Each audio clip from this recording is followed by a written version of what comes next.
Hello, my name's Stephanie Toman and I've done a number of videos. You may not have seen previous ones, but this video is for the Postgraduate International Certificate of Digital Literacy, and it's actually looking at the area of diagnostic tests. Okay, so once you've finished your learning, done everything that you want to do with regard to that, and you're feeling quite strong, then it might be time for you to try a diagnostic test. Don't jump into these. There are only 3, and there are particular things you need to do while you're in there button-wise, otherwise you could close them down and they're completely wasted. And after the 3, there are no more. Okay, so you need to be really careful with them and also be ready for them. They're not learning materials, okay? So you're ready to do a diagnostic. What is it? It's a test in your ICDL module, whether that's data analytics or big data. And it's an online practice or a mock. That's the sort of language we generally understand when it comes to these.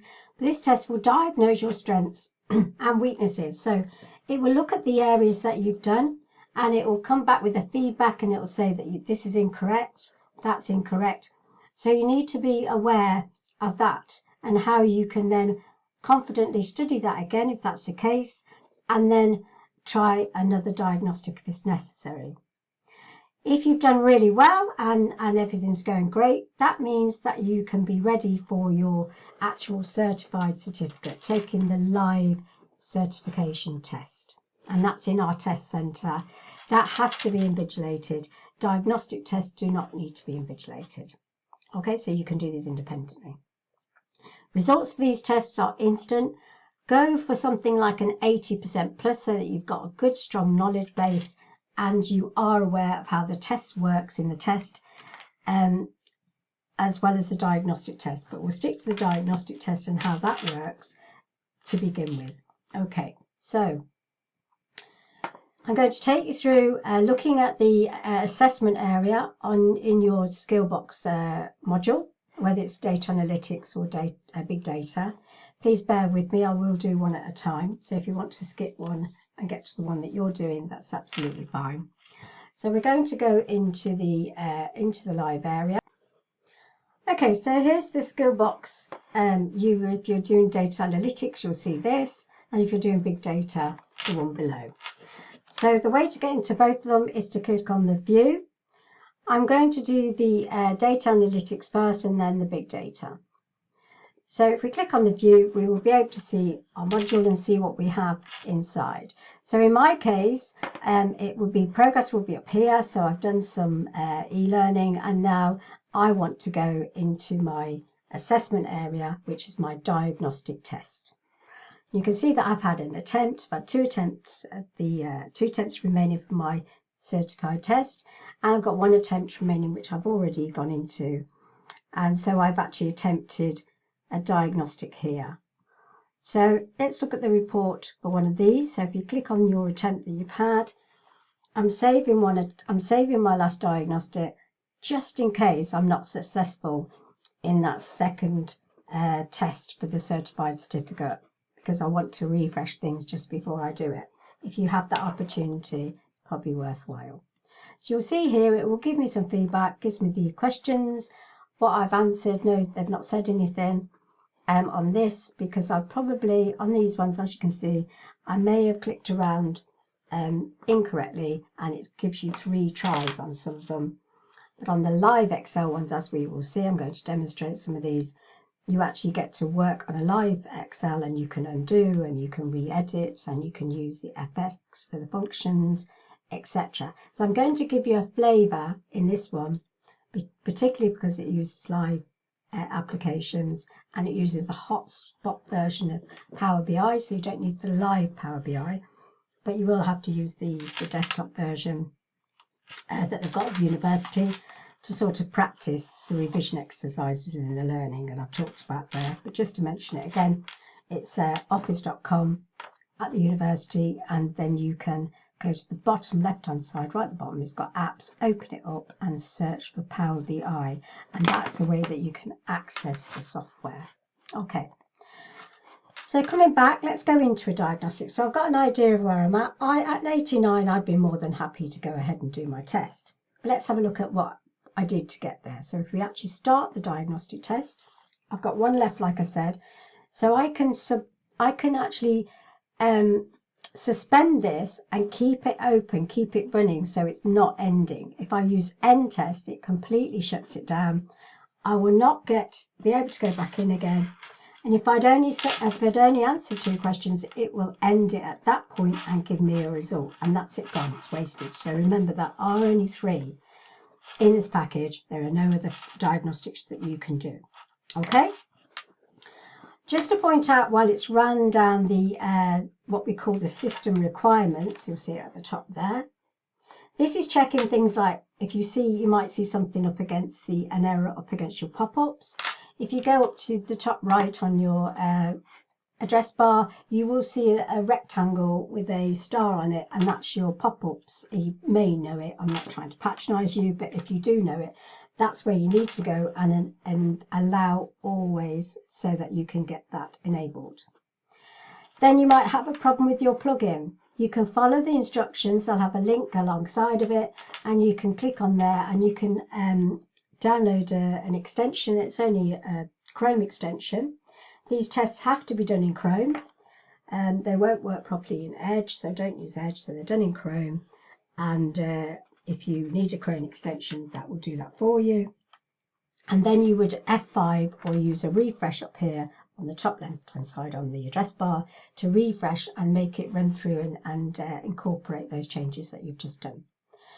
If you're having real problems and you want to do this on your laptop, because remember, diagnostics are independently done, you can come into our test centre to do them for the drop-in, or you can do them independently. If you have a problem on your laptop, then let us know. We might send you a video if you feel confident to do it yourself, or you can pop into the drop-in and we will help you to ensure that your laptop can run the diagnostic.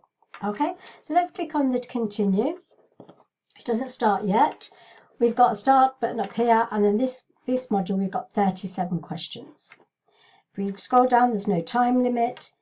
You may change a submitted answer. This one's quite flexible, unlike the test, which we'll talk about when you get closer to that. This one, you can, like I said, change things within the Excel. You can change a button on a multiple choice test. The Power BI ones are a little bit more tricky. I know that's why I'm talking about it. I'm going to show you, but otherwise the others are quite flexible. You need to suspend, remember, if you want to go back into this test, this diagnostic test. If you end it, that's it. It's no longer. So let's start. So I'm going to give you a flavour. If we go back right down the bottom here, you can see the answer, the question bar, all the way back. And you can see that in some of these questions, you will have, there's one I've answered earlier, you will have a question and 4 possible answers. So this is your multiple choice style test. There's a few of these. If I've already answered it and I want to change my mind, in the diagnostic I can. In the test I can't. So, but in here you can use the clear, opens the question up again, and you could change your mind. I haven't even read the question, and click on answer. That's not a good approach. Okay. Then you can also look at the different questions. I could click along here and find different ones. If I wanted to, if I go on here, you'll get an Excel, a live Excel coming in, and it's asking you to import a file. So these files are already in the diagnostic. So if I went into the data tab and then I went to importing from the Z drive, which is a simulated drive, we need to mention that. Simulated means that it's just in this diagnostic test. It's obviously not on your drive. So we're going to get that sales, CSV. Here's one that's got CSVs. Click on there. It's kindly brought us straight into the Z drive. We haven't got to look for it, but remember, if you can't see it, drop that down this PC and you will see it there. So I'm going to double click on that, bring it in into the wizard, and we're going to start at A1. Luckily, I've put my cursor there and activated that cell, but you can still do that. So I'm going to drop this down. You can load to, or you can load. So let's click on the load. Let's get rid of that, and you can see it's gone straight into A1, and that's fine. And then you would click on your answer up here on the top right to make sure that you've done it. and it's in the first sheet. Everything's working as it should do, and click on answer. It automatically takes you to the next question. While we're there, let's just throw something onto the screen and talk about it while we're doing this diagnostic, just to bring it home again. Bear with me. Okay, so the diagnostic test buttons. This is something you need to be aware of. We've looked at the nav. The nav will show you the overall, all the diagnostic questions if you wanted to have a look around to see what it's all about. You've got a next and previous, which means you can go back and forth. And remember, when you've answered a question, I use the clear button to open it up again. In the test, you can't do that, but in here, yes, you can. You can redo it. And then remember, we talked about the important button. Obviously, answer is very important, because just before we get to suspend, you click on answer in order to answer the question and move on. We have had students who have used next, and I can understand that because of language. Next could mean moving on to the next one. But answer is what we want, and next is for going to the next question if you want to, and in the test it acts as a skip, but we'll talk about that when we get there. The next important button is the suspend button. If you use this end button, remember you've lost your test. It will give you an instant result, a report, and you can't open it up again. So if it's your final test as diagnostic test, as it was in my case, I want to go for the certification, and then I've got one diagnostic left that I'm keeping open, just so that just in case I miss that boat, if you like, and I have to redo the cert. And I've got this to use as a refresh, which is a perfect scenario. So by clicking on suspend, I will be able to dip in and out, I'll be able to pop out and do something and go back in again. If we go further on, let's look at something a bit further on pivot. You've got the sheets across the bottom. If we go to, let's say, 28, let's have a look at some of the Power BI. Oh, still in a Excel. So I can go to my nav. Good way of finding out. Scroll down. You can see all the types of questions that you've got.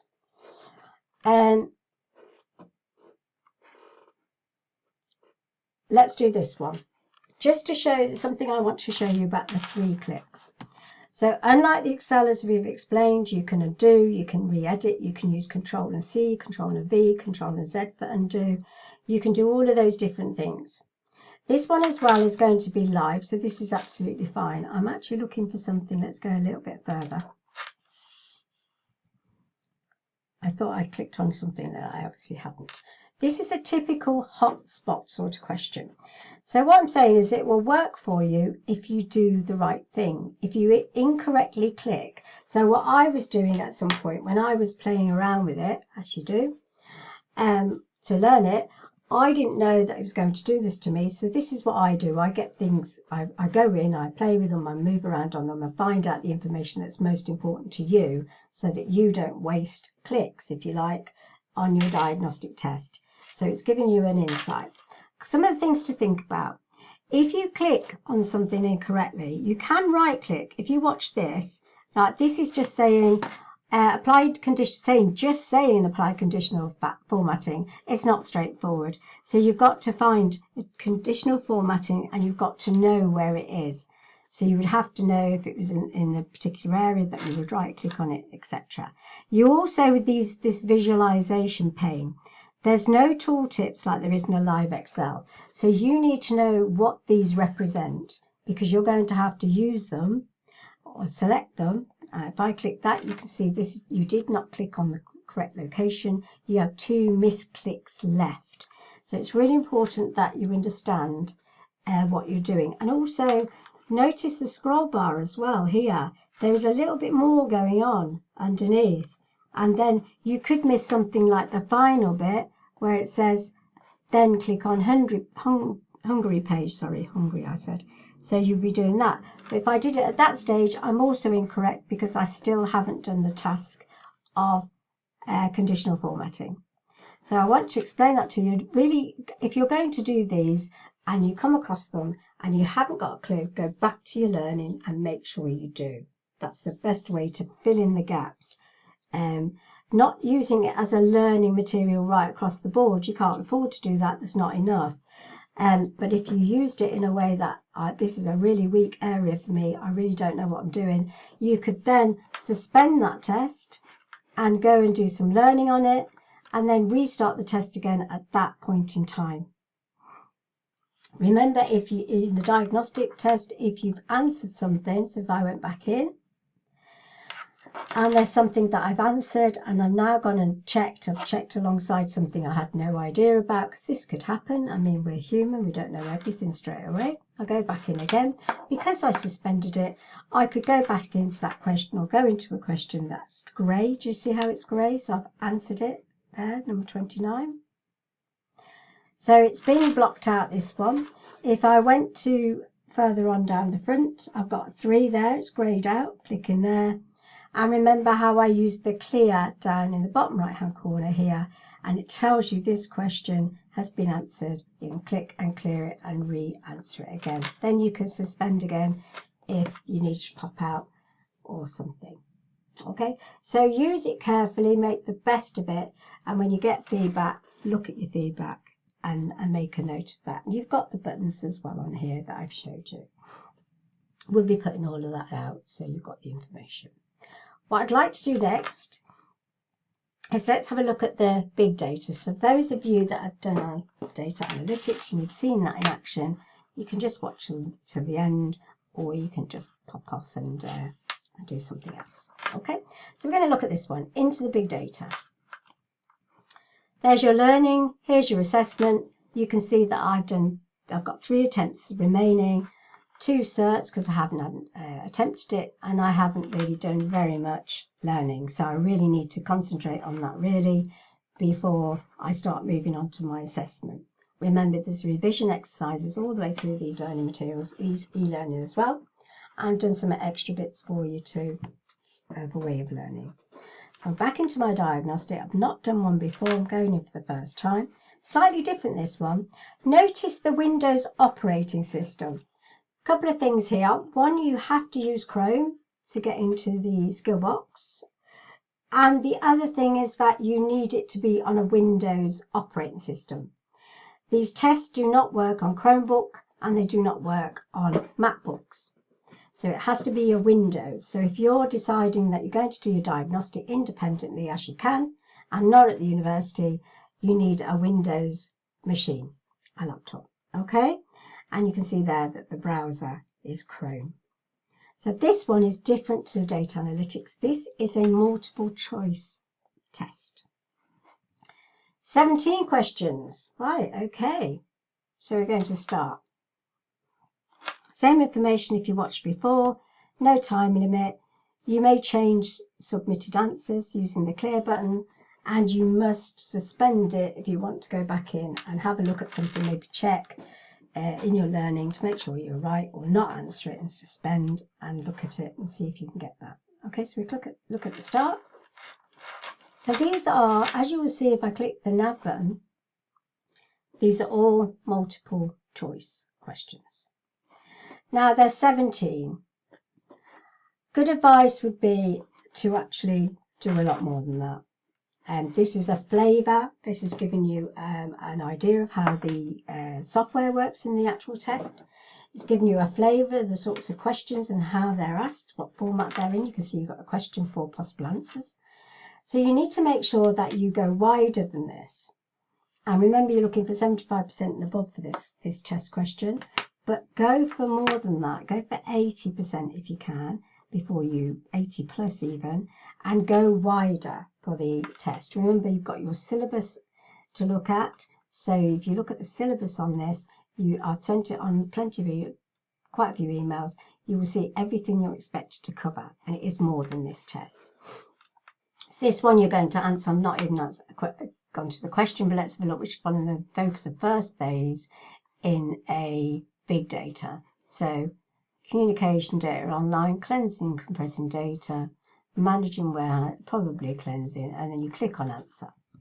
Now if you decided to go back to it, remember, look how they're grey.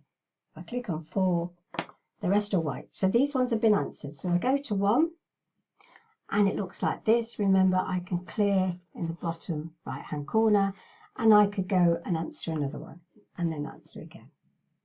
This you can do in the diagnostic test. You can't do this in the cert test, but we will explain all of that to you. If you're just watching the big data and you've skipped the other stuff, the data analytics bit, I'm going to show the buttons again. And if you're still watching, there's no harm in looking at the buttons twice. So when you're taking a diagnostic test, these buttons that I'm clicking around on and talking about are all here for you to refer to. We have the buttons in the test as well, so don't worry about that. So on the diagnostic test, you can go backwards and forwards because you've got a previous and a next. We looked at the nav. You can see the nav will give you all of the diagnostic questions within that module. The flag, you can flag questions to go back. So let's say you've got a question and you're really not sure about it. You could pop a flag on it. It's a little black flag. And then you could go away, go and do some research on it, look at the learning materials, Google it, whichever way is most, is the best way, probably learn materials, but Google too. And then you could go back to the flag questions, might be more than one, and answer them there. Answer is the way to move forward, not next. So make sure you click on answer to answer the question and go to the next question. Once it's answered, it goes grey.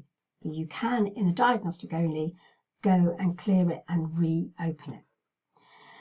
When it comes to suspending, somebody shouting your tea's ready, or you're popping somewhere out, go shopping, or whatever it is you do in our real day-to-day lives, go to a lecture, you need to click on the suspend button, because the suspend button will allow you to go back in where you finished off, and then you can carry on and do it.